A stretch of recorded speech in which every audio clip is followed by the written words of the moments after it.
नमस्कार विद्यार्थी मित्रांनो, आपल्या यूट्यूब चॅनलमध्ये तुमच्या सगळ्यांचं हार्दिक स्वागत आहे। बऱ्याच दिवसानंतर आपण व्हिडिओ घेऊन आलेलो आहोत। सो कंबाईन पूर्व परीक्षा आणि राज्यसेवा पूर्व परीक्षा फारच कमी कालावधी परीक्षेला राहिलेला आहे आणि हे जे तुम्हाला बॅकग्राऊंडला जो पिक्चर दिसत आहे तो सगळ्यांचा पिक्चर असं असायला पाहिजे आणि असं नसेल तर मग असं तयार करायला हवं तुमच्या मागचं जे बॅकग्राऊंड आहे ते। सो अभ्यास तुम्ही सगळेजण करत आहात। जर आपण कंबाईन पूर्व परीक्षेचा विचार केला तर 75 पेक्षा पण कमी 70 दिवस राहिलेले आहेत आता परीक्षेला। हे 2-3 दिवस जर आपण काढून टाकले दिवाळीचे तर, आणि राज्यसेवा पूर्व परीक्षेला फारच कमी दिवस म्हणजे जवळजवळ 36-37 दिवस, आणि जर वरचे दिवाळीचे 4 दिवस गेले 5 दिवस गेले तर मग 30च दिवस आपल्या परीक्षेला 30-32 दिवस परीक्षेला राहिलेले आहेत। आणि या कालावधीमध्ये जर तुम्हाला ह्या परीक्षेमध्ये चांगले जास्तीत जास्त मार्क मिळवायचे असतील, आता कुठल्याही जागांचा विचार करायचा नाही की याला इतक्या जागा आहेत याला इतक्या जागा आहेत, जागा वाढतील की नाही, एकच कट ऑफ लागणार आहे। आपण कंबाईन बद्दल बोलत आहोत। सो एकच कट ऑफ लागणार आहे। सो फारच कमी कट ऑफ लागेल, जसा मागे 19 लागला तसा यावेळेस पण फार कमी लागेल, यावेळेस 20 लागेल आणि मग आपण सगळे त्याच्यात पास होऊन जाऊ असं होणार नाही। कुठलीही परीक्षा असेल म्हणजे कंबाईन पूर्व परीक्षेबद्दल आपण बोलू तर आपण कसं त्याच्यात तुम्हाला जास्तीत जास्त मार्क घ्यायला मदत होईल, सो त्या संदर्भात हा छोटासा व्हिडिओ असणार आहे। जास्त वेळ मी तुमचा घेणार नाही। सगळ्यात आधी महत्त्वाचं म्हणजे एकच मिनिट, आपण जेव्हा परीक्षेची तयारी करत आहोत तर परीक्षेची तयारी करत असताना आपण सगळ्यात महत्त्वाचं म्हणजे कुठला तरी पेपर जो आहे हा कुठला तरी आयोगाचा पेपर समोर घेऊन कसं आपल्याला कॅल्क्युलेशन करता येईल त्याच्याबद्दल आपण बोलू। जसं की आपण नेहमीच कॅल्क्युलेशन करत असतो। आणखीन एक महत्त्वाचं, सो परीक्षेचा फॉर्म भरण्याची लिंक सुरू झालेली आहे। बऱ्याच विद्यार्थ्यांचे मेसेज येतात की माझ्या फॉर्ममध्ये अशी चूक झाली, माझ्या फॉर्ममध्ये तशी चूक झाली आणि फॉर्म आता एडिट होत नाहीये आणि मग फॉर्म पुन्हा कॅन्सल करून भरावा लागतो। सो त्यामुळे आधी तुमची प्रोफाईल आहे ही तुमची आधी प्रोफाईल व्यवस्थित चेक करून घ्या। त्याच्यानंतर जे जे डॉक्युमेंट्स तुमच्याकडे आहे ते सगळे डॉक्युमेंट व्यवस्थित तुमच्या जवळ ठेवा आणि मग तो फॉर्म शांततेने, जेव्हा तुमच्या आजूबाजूला शांतता असेल तेव्हा भरा। घाई गडबडीमध्ये अजिबात फॉर्म भरू नका, ठीक आहे। आणखीन एक, जितक्या वेगवेगळ्या परीक्षांचे फॉर्म तुम्ही भरत आहात ते पण केअरफुली फॉर्म भरायचे आहेत। जे काही कागदपत्र तुमच्याकडे आहेत ते व्यवस्थित कागदपत्र तिथे भरा। चुकीचे कागदपत्र किंवा चुकीचा क्लेम कुठलाही त्याच्यामध्ये करू नका, नंतर आपण त्या परीक्षे प्रक्रियेमधून पुन्हा बाहेरच पडणार आहोत जर आपण चुकीचं काहीही त्याच्यामध्ये भरलं तर। त्यामुळे अगदी केअरफुली तुम्हाला फॉर्म भरायचा आहे, नाहीतर मग हा इतका सगळा अभ्यास करून इतकी जीवाची खटाटोप करून काहीच उपयोग होणार नाही जर तुम्ही फॉर्मच चुकीचा भराल। त्यामुळे फॉर्म अगदी केअरफुली भरा। आता परीक्षे संदर्भात बोलूया। तसा आपण नेहमी अंदाज लावत असतो की इकॉनॉमिक्स आहे, पॉलिटी आहे, जिओग्राफी आहे, तर जिओग्राफीत मला 15 पैकी 15 येतील, महाराष्ट्राचा भूगोल, भारताचा भूगोल।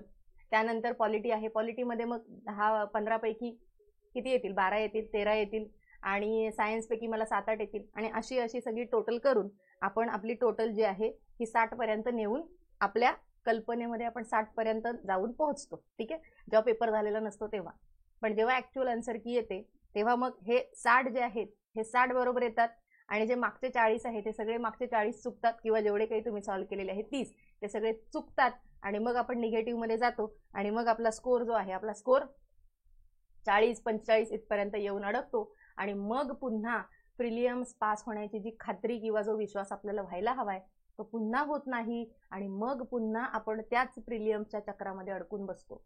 आणि ही सद्य परिस्थिती आहे, म्हणजे सगळीकडे हीच परिस्थिती असते। आणि त्यामुळे परीक्षेमध्ये सर्रास कुठलं पुस्तक घेतलंय, रिव्हिजन करत सुटलोय, 8 दिवस एक पुस्तक वाचतोय, मग ते ठेवून द्यायचं, मग दुसरं पुस्तक वाचायचं, मध्येच 21 प्रश्नसंच वाचायला घ्यायचा, मध्येच इयरबुक वाचायला घ्यायचं, असा कसाही अंधाधुंद अभ्यास करायचा नाही। अभ्यासाला तुमच्या एक व्यवस्थित प्लॅनिंग असायला पाहिजे की माझं एवढ्या दिवसात हे कंप्लीट झालं पाहिजे, हे कंप्लीट झाल्यानंतर मी एवढं कंप्लीट करेन, त्याच्यानंतर मग मी याची रिव्हिजन करेन, मॅथ्सची रिव्हिजन करेन, मॅथ्सचा पेपर सॉल्व्ह करेन। हे तुमचं असं व्यवस्थित प्लॅनिंग असायला पाहिजे, तरच तुम्ही पास व्हायचे चान्सेस तुमचे वाढत जातील। तुम्ही जर कसंही पुस्तक वाचत सुटलेला आहात, 8-8 दिवस एकच पुस्तक तुमच्या हातात आहे आणि करंटचा काही पत्ता नाही आणि कुठूनच तुम्हाला काही कॉन्फिडन्स येत नाहीये, तर मग मात्र पास व्हायचे चान्सेस फार जे आहेत हे तुमचे कमी होणार आहेत, ओके। सो त्यामुळे लक्षात ठेवा की व्यवस्थित प्लॅनिंग करा। 2 मिनिटं 5 मिनिटं तुमची जाऊ देत, प्लॅनिंग करा की मला काय काय काय पूर्ण करायचं आहे. ते जरी पूर्ण नाही झालं त्यातलं कमीत कमी अर्ध तरी तुमचं पूर्ण होईल, तुमचा व्यवस्थित अभ्यास होईल. आता एक जेव्हा 100 मार्कांचा पेपर आपल्या समोर येतो तेव्हा हा 100 मार्कांचा पेपर कशा 23चा पेपर आहे हा 23 वरून आपण 24चा पेपर कसा असू शकतो तर त्याच्याबद्दल थोडासा अंदाज घेण्याचा प्रयत्न करूया.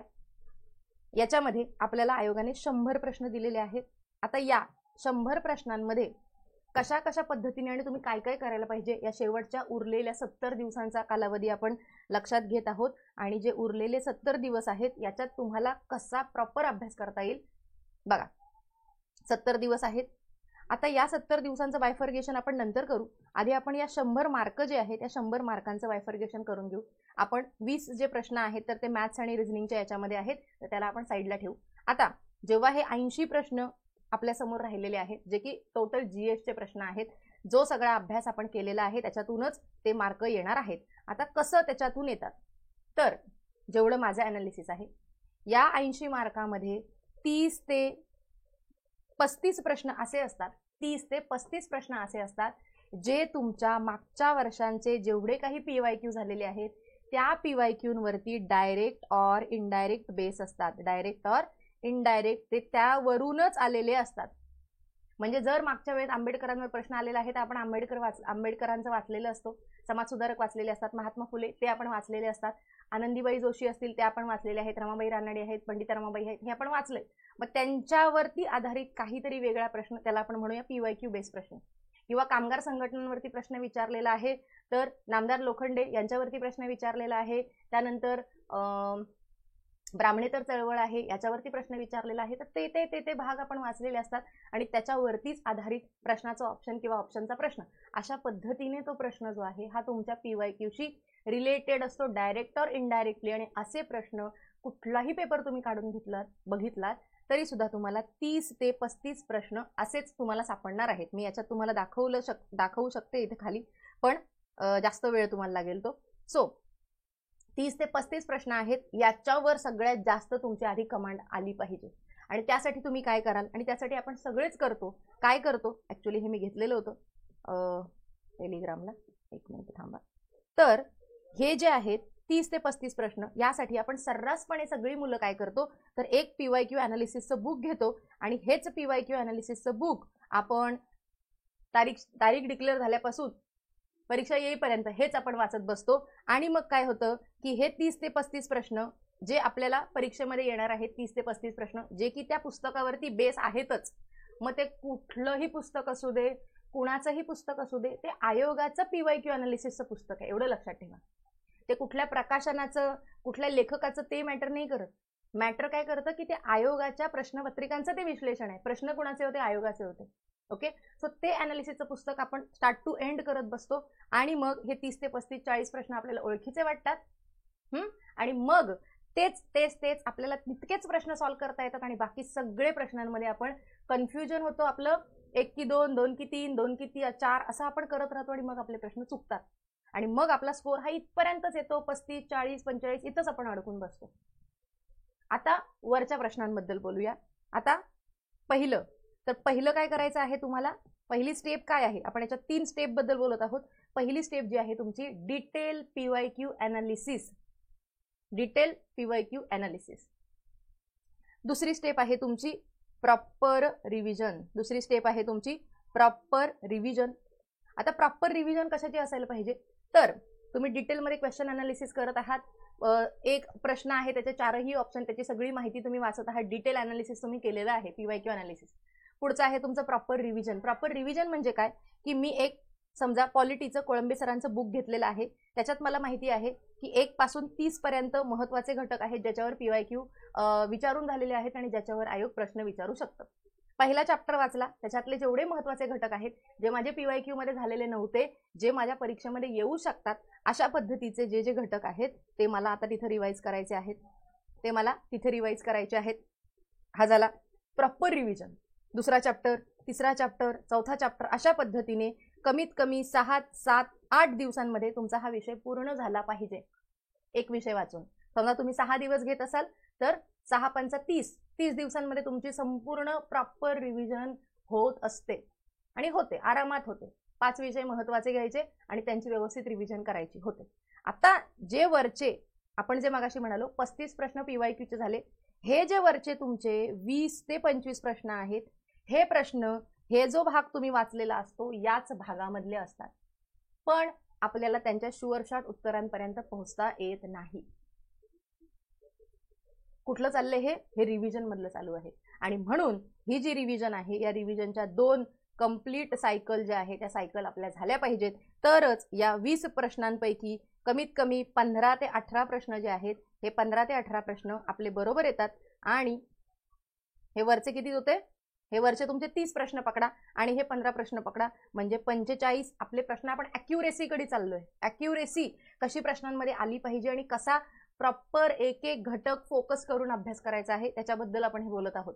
सो याच्यातले 30 प्रश्न आपले ॲक्युरेट झाले असं नाही, सगळे ओळखीचे आले तर सगळी उत्तर आपली बरोबर होतात असं तर होत नाही.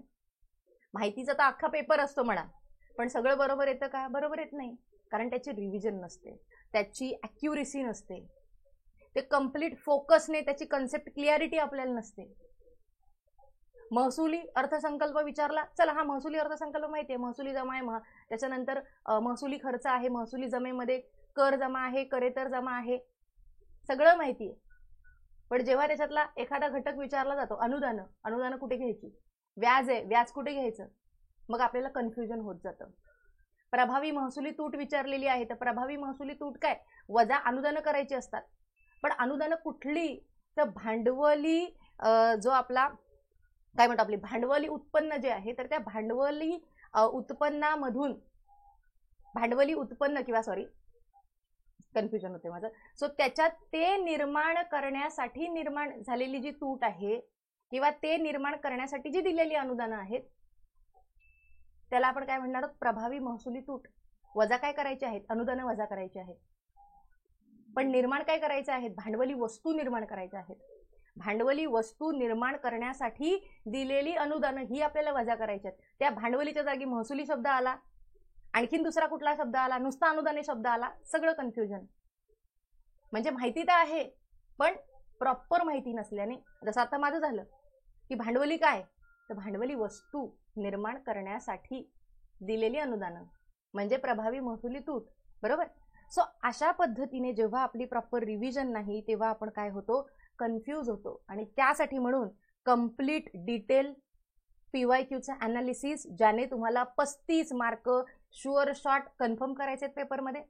पुढचे 20 प्रश्न, पुढचे 15 मार्क तुम्हाला शुअर शॉट कन्फर्म करायचे आहेत तुमच्या प्रॉपर रिव्हिजन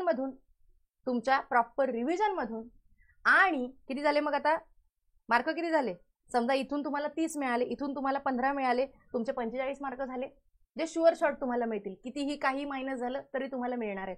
तुम्ही 5 ते 6 गणित किंवा 5च म्हणा, 20 पैकी 5 गणित आपल्याला आली, झाली, आपण 50 मार्कांवरती आलो.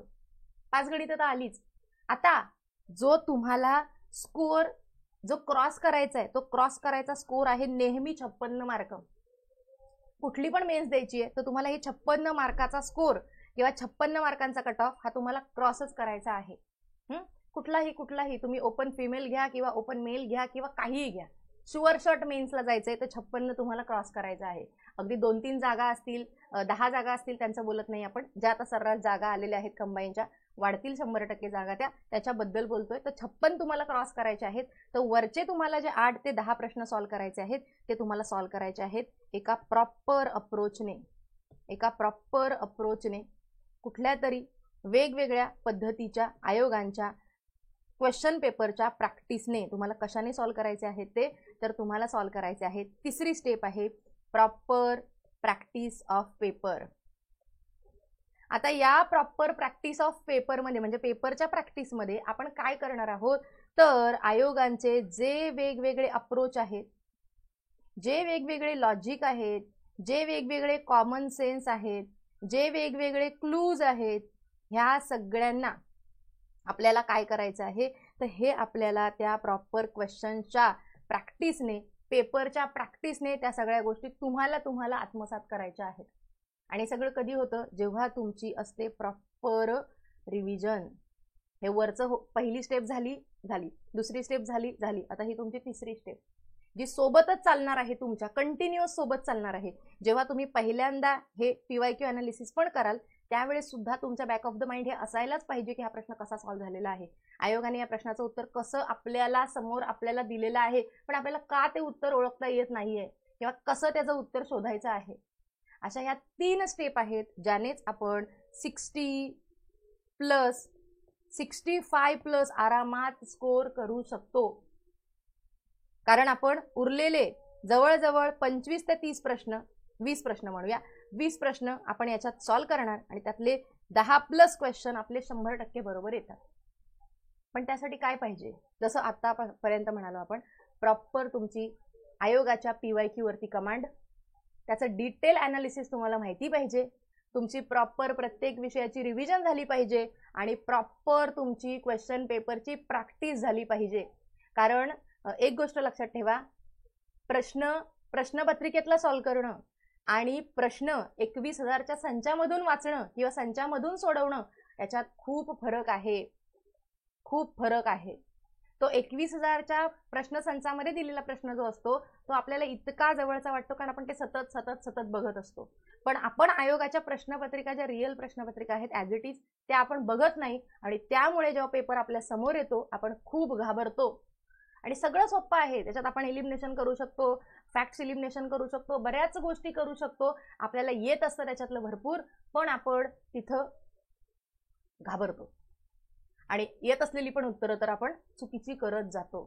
आणि हा जो आता जे आपण 3 स्टेप म्हणालो, हा अगदी पेपर कितीही कठीण आला, पेपर कितीही सोपा आला किंवा पेपर अगदी पूर्णच अनोळखी प्रश्न आले 100च्या 100, असं कधी होतं का? असं कधीच होत नाही. पेपर फार कठीण कधीच येत नाही.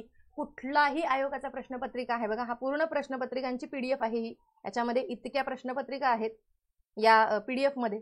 या सगळ्या प्रश्नपत्रिका, या प्रत्येक पेपरमध्ये तुम्हाला 30-35 प्रश्न सापडणारच की जे मागच्या प्रश्नपत्रिकांवर बेस आहेत, जे मागच्या प्रश्नांवरती बेस आहेत. आणि त्यामुळे सगळ्यात जास्त तुम्हाला स्कोर करून देणारा महत्त्वाचा घटक म्हणजे PYQ अनालिसिस. आणि म्हणूनच आपण अनालिसिसचे बुक यासाठीच घेतो की कमीत कमी इतकं तरी आलं तर मला इतकं तरी शुअर शॉट आलं पाहिजे. बाकी पुढचं तर देवा भरोसे आपण ठेवून देतो, पण हे सगळं जेवढं येईल त्याच्यातलं मला शुअर शॉट 40 पर्यंत मला त्याच्यावरच स्कोर करायचा आहे. पुढे तुम्ही गणित सॉल्व्ह करा, 10 झाले 50 मार्क तुमचे. सो अशा पद्धतीने प्रॉपर प्लॅनिंगने जेव्हा तुम्ही पेपर सॉल्व्ह कराल त्यावेळेस तुम्हाला ते सगळे जे प्रश्न आहेत, प्रश्नपत्रिका आहेत, हे सगळं सोपं वाटायला लागेल. आणि आयोगाचे प्रश्न तुम्ही जितके जास्त बघाल, आयोगाच्या प्रश्नपत्रिका जितक्या जास्त तुम्ही नजरेसमोर धराल, तितकं तुम्हाला त्या सगळ्या गोष्टी सोप्या वाटायला लागतील. त्यामुळे नेहमी आयोगाच्या प्रश्नपत्रिका समोर ठेवा. भले एकच पेपर असेल पण एकच पेपर 100 वेळा बघा, तरच तुमची जी परीक्षेची भीती आहे ही परीक्षेची भीती निघून जाईल आणि तरच तुम्ही हा जो मगाशी आपण म्हणालो 56 नंबर, तर हा 56 नंबर तरी मिनिमम तुम्ही क्रॉस करू शकाल. कारण आता जितक्या जागा आलेल्या आहेत मला वाटत नाही की याच्या खाली कुठेही कसलाही कट ऑफ लागेल. म्हणजे कट ऑफ बद्दल मी आज बोलत नाही, पण तरी सुद्धा याच्या खाली कुठेतरी काहीतरी जाईल आणि गेलं जरी तरी काही फरक पडत नाही कारण आपल्याला जास्त मार्क मिळालेले आहेत, बरोबर. आणि जेव्हा आपलं खूप कमी कमी कमी कमी मार्क आपल्याला मिळतात, कट ऑफच्या अगदी आपण बाउंड्रीवर राहिलो की आपण नापास झालो म्हणून समजा. कारण मेन्सची खात्री नसते, मेन्स क्लिअर होईल का माहीत नसतं आणि त्यामुळे अजिबात अभ्यास होत नाही. आणि यासाठीच म्हणून जी आपण आत्ता प्रश्नपत्रिका अनालिसिसचं म्हणालो त्याच्यामध्ये आपली ही प्रश्नपत्रिका अनालिसिसची बॅच जी आहे तर ती आपल्या ॲपवरती आहे. त्याची फीज जी आहे तर ती 299 रुपये आहे. फक्त लक्षात ठेवा त्याची व्हॅलिडिटी जी आहे ही व्हॅलिडिटी एकच मंथ असते. सो त्यामुळे 1 मंथ तुम्ही ही बॅच घ्यायची. त्यानंतर याच्यात इतक्या प्रश्नपत्रिका जे खाली येतं तुम्हाला दिलेलं आहे, ग्रुप बी च्या 7 प्रश्नपत्रिका, ग्रुप सी च्या 4 प्रश्नपत्रिका, ग्रुप बी मेन्सच्या 2 प्रश्नपत्रिका, STI ASO मेन्स यांच्या इतक्या सगळ्या 19 प्रश्नपत्रिका ज्या आहेत त्या 19 प्रश्नपत्रिकांचं डिटेल अनालिसिस आपण या बॅच मध्ये केलेलं आहे. 299 रुपये फक्त त्याची फीज आहे. फक्त व्हॅलिडिटी 1 महिना, कारण एका महिन्यात सर्व विद्यार्थ्यांचं ते बघून झालं पाहिजे यासाठी. ओके. आणखीन एक दुसरं जे आपण 3 अप्रोचांबद्दल बोललेलो आहोत तर ते 3 अप्रोच जे आहेत आपले तर ते सगळे आपण आपल्या एका बॅचमध्ये कव्हर केलेले आहेत, संपूर्ण गोष्टी आपण एका बॅचमध्ये घेतलेल्या आहेत. त्या बॅचचं नाव आहे आपल्या ड्रीम MPSC बॅच. आणि त्या ड्रीम MPSC बॅचमध्ये आपण आत्तापर्यंत जे 3 घटकांवर फोकस केला ते सगळे 3ही घटक आपण त्या बॅचमध्ये कव्हर केलेले आहेत. कोणते कोणते? तर सगळ्यात महत्त्वाचं जे डिटेल ॲनालिसिस, जे मागचे PYQ प्रश्नपत्रिकांची बॅच आहे, तर ती संपूर्ण प्रश्नपत्रिकांची बॅच तुम्हाला याच्यामध्ये आहे. त्यासोबतच जेवढे GSचे विषय आहेत त्या सगळ्यांची रिव्हिजन चालू आहे आपली. 2 दिवसांनी आपली सायन्सची रिव्हिजन त्याच्यामध्ये सुरू होईल. सायन्सची सेपरेट सुद्धा बॅच तुम्ही करू शकता किंवा सायन्स तुम्ही या बॅचमधून सुद्धा करू शकता. 13 दिवस सायन्स चालणार आहे. त्याच्यामध्ये डिटेल अगदी आपण सायन्स त्याच्यामध्ये घेणार आहोत. ते सायन्स असेल. त्यासोबत आयोगाच्या प्रश्नपत्रिका सॉल्व्ह करण्यासाठी ज्या ज्या लॉजिकल ट्रिक्सची, ज्या ज्या अप्रोचची गरज आहे ते सगळे अप्रोच आपण प्रत्येक पेपर वाईज याच्यामध्ये घेत आहोत. याच्यामध्ये आपले 3 पेपर झालेले आहेत आणि आणखीन पुढे 10 प्रश्नपत्रिका याच्यामध्ये आपण घेणार आहोत की कुठल्या पद्धतीने प्रश्न आपल्या समोर आला तर तो कुठल्या पद्धतीने आपल्याला सॉल्व्ह करायचा आहे.